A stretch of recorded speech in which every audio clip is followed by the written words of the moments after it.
పెట్టి మేమే నాలుగు గోడల మధ్యలో నా మంత్రివర్గమే కాదు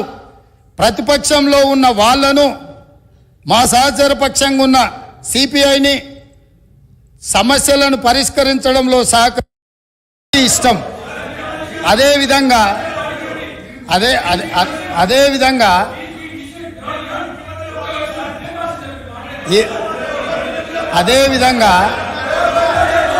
ఈరోజు ప్రగతి భవన్ సంబంధించి అక్కడ ప్రజలు ప్రజావాణి కోసం వచ్చిన ప్రజలు ఇస్తున్న విజ్ఞప్తులను తీసుకుంటుంటే అక్కడ ఉన్న ఇనుప కంచెలను పగలగొట్టి గడీలను బద్దలు కొట్టి ప్రజలు అక్కడికి వచ్చి ప్రజావాణి వినిపిస్తుంటే విని భరించలేని ఈ పార్టీ ఈ కుటుంబము ఈరోజు ప్రభుత్వం మీద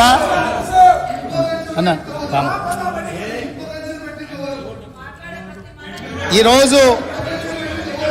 ఈ ప్రజలు ఇచ్చిన తీర్పును గౌరవించే కాంగ్రెస్ పార్టీ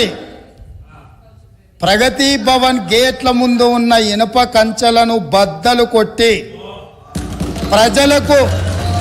ప్రజలకు ప్రవేశమే లేదు, తెలంగాణ ప్రజల యొక్క చెమట వాసన మేము చూడము, ఇది నిషేధిత ప్రాంతమని నిషేధించిన ఆ ప్రగతి భవన్లో ఎల్బీ స్టేడియంలో మా ప్రభుత్వం ప్రమాణ స్వీకారం చేస్తున్న 1 గంట 4 నిమిషాలకు ఆ గేట్లు బద్దలు కొట్టి తెలంగాణ 4 కోట్ల ప్రజలకు ప్రవేశం కల్పించింది మా పార్టీ మా ప్రభుత్వం. మీకు గతాన్ని గుర్తు చేయదలుచుకున్నా. ఆనాడు హోంమంత్రి మహమూద్ అలీ గారు అక్కడికి వెళ్ళి ముఖ్యమంత్రి గారిని కలవడానికి వెళితే ఒక హోంగార్డు మీకు అనుమతి లేదు, మీకు ప్రవేశము లేదు, మిమ్మల్ని లోనికి రానివ్వము అని చెప్పి వారిని అవమానించి ఒక హోంగార్డు హోంమంత్రిని వెనక్కి తిప్పి పంపించిన చరిత్ర పుటలలో నిక్షిప్తమై ఉన్నది. ఆనాటి ఆర్థిక మంత్రి, ఆనాటి వైద్య ఆరోగ్య శాఖ మంత్రి ఈటెల రాజేందర్ గారు ముఖ్యమంత్రిని కలవడానికి అక్కడికి వెళితే అక్కడ ఉన్న పోలీసు సిబ్బంది మీకు ప్రవేశము లేదు, మిమ్మల్ని నిషేధించినము, మీకు అర్హత లేదు, మీకు ఆ స్థాయి లేదు అని చెప్పి ఈటెల రాజేందర్ గారిని ఆ ప్రగతి భవన్లకు ప్రవేశం లేదని తన సహచర మంత్రిని అవమానించి ఆ మంత్రే స్వయంగా కన్నీళ్లు పెట్టి ఈ ఆవేదనను ఈ దుఃఖాన్ని లోపల అదిమి పెట్టుకున్న విషయాన్ని 4 కోట్ల తెలంగాణ ప్రజలకు వివరించినప్పుడు తెలంగాణ సమాజమంతా దీన్ని గమనించింది. ఇదే కాదు, ప్రజా యుద్ధ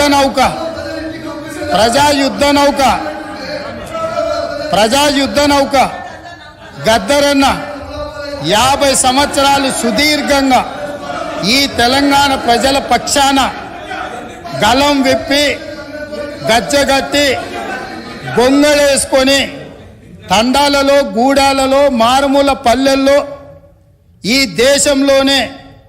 100 కోట్ల ప్రజలను ప్రభావితం చేయగలిగిన గద్దరన్న ఆనాటి ముఖ్యమంత్రి గారిని కలవడానికి ఆ ప్రగతి భవన్ గేట్ల ముందు ఎర్రటెండలో మండుతుంటే అక్కడ గంటల కొద్ది నిలబడితే ఈ తెలంగాణ యుద్ధ నౌక, ఈ తెలంగాణ పోరాటానికి, తెలంగాణ ప్రజల యొక్క ఆత్మగౌరవమైన గద్దరన్నకే ప్రవేశం లేని ప్రగతి భవన్ను ఇవాళ బద్దలు కొట్టి నా 4 కోట్ల తెలంగాణ ప్రజలు ఎప్పుడు కావాలన్నా ఎక్కడికి వెళ్ళాలన్నా ఆ ప్రగతి భవన్లు గేట్లను ఇనుప కంచెల్ని బద్దలు కొట్టిన ప్రభుత్వం మా ప్రభుత్వం,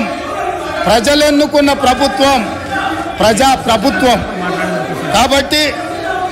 ఆనాడు ముఖ్యమంత్రిని కలవాలంటే మంత్రులకు ప్రవేశం లేదు, ముఖ్యమంత్రిని కలవాలంటే తెలంగాణను సాధించిన, తెలంగాణ ఉద్యమానికి ఊపిరులూదిన గద్దరన్నకు ప్రవేశం లేదు. కానీ ఈనాడు దళితులు, గిరిజనులు, బలహీన వర్గాలు, మైనారిటీలు, మహిళలు ఎవరైనా అక్కడికి వెళ్ళి మా సమస్య ఉన్నది అనంటే ఈ ప్రభుత్వం వినడానికి సిద్ధంగా ఉన్నది అని చెప్పి ఈ తెలంగాణ ప్రజలకు స్వేచ్ఛనిచ్చిన ప్రభుత్వం, ప్రజా ప్రభుత్వం, ప్రజలెన్నుకున్న ప్రభుత్వం ఈరోజు ఇక్కడ ఉన్నది. నిజంగానే ఈ ప్రభుత్వం నియంతృత్వ పోకడలతో పోవాలి అనుకుంటే, నిర్బంధాలతో పరిపాలన సాగించాలి అని అనుకున్నుంటే ఇక్కడ అంతసేపు వాళ్ళు ఎవరు మాట్లాడినా సంవయనంతో ఇక్కడ వింటూ కూర్చుండే వాళ్ళం కాదు. ఆనాడు 2014 తెలంగాణ రాష్ట్రంలో తెలంగాణ ప్రభుత్వం ఏర్పడిన తర్వాత జరిగిన చర్చలలో మేమందరం సభ్యులుగా ఇక్కడ నిలబడి సమస్యల మీద మాట్లాడినప్పుడు మార్షల్స్ను పెట్టి గొర్రెలను ఈడ్చినట్టు ఈడ్చి బజార్లో పడేసి ప్రజాస్వామ్యాన్ని కూని ఇక్కడనే చేసిన వాళ్ళు ఇవాళ అక్కడ కూర్చున్నారు. వాళ్ళలాక మేము కాదు. ఇదే కాదు, గవర్నర్ గారి ప్రసంగంలో ఆనాడు ప్రజలకు వాళ్ళు ఇచ్చిన హామీలు ఈ మంత్రివర్గం తీర్మానం ద్వారా గవర్నర్ గారి ప్రసంగంలో పెట్టలేదు అని, పెడితే బాగుంటుందని చర్చించడానికి నిలబడ్డ ఆనాటి నా సహచర శాసనసభ్యులు కోమటిరెడ్డి వెంకటరెడ్డి గారిని, సంపత్ కుమార్ను శాసనసభ సభ్యత్వాన్ని రద్దు చేసి నిరంకుశ నియంతృత్వ పోకడలతోని నిర్ణయాలు తీసుకున్న వాళ్ళు శాసనసభలో గవర్నర్ రంగరాజన్ గారు ఇక్కడ ఉన్నప్పుడు ఆనాటి శాసనసభ్యులు చేసిన గందరగోళంలో 10% కూడా కోమటిరెడ్డి వెంకటరెడ్డి గారు, సంపత్ కుమార్ గారు చెయ్యలే. కూర్చున్న సీట్ల నుంచి లేచి నిలబడి నిరసన తెలిపినందుకు నిరంకుశత్వంగా 2 శాసనసభ సభ్యత్వాలు రద్దు చేసిన